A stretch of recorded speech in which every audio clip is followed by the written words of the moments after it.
The state, about 1 in 10 adults have served our country through military service. South Carolina's Department of Veterans Affairs says its top priority is ensuring they can thrive once that service is over. State House reporter Mary Green has the details.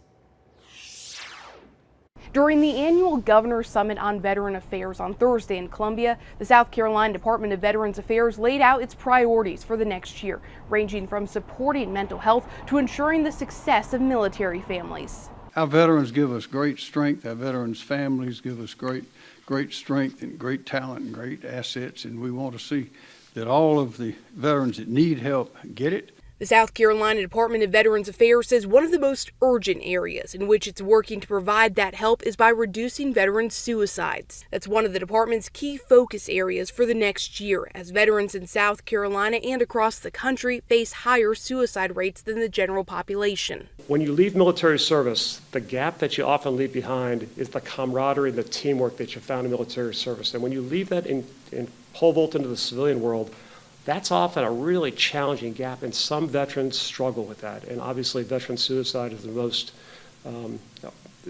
tragic outcome of that struggle. Other goals for the coming year include expanding the coalition that supports veterans and helps them access resources and benefits, improving services in under-resourced counties, and improving educational opportunities for military children. And why is it important for the military? Because if you can, they say you enlist a service member, you retain a family.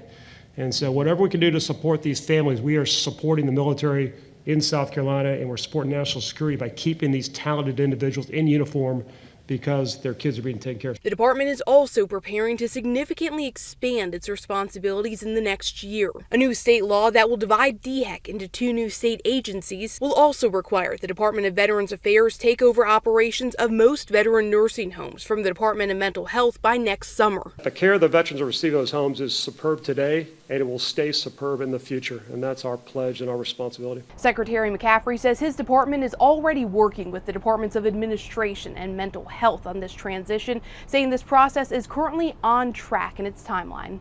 Reporting from the State House, I'm Mary Green.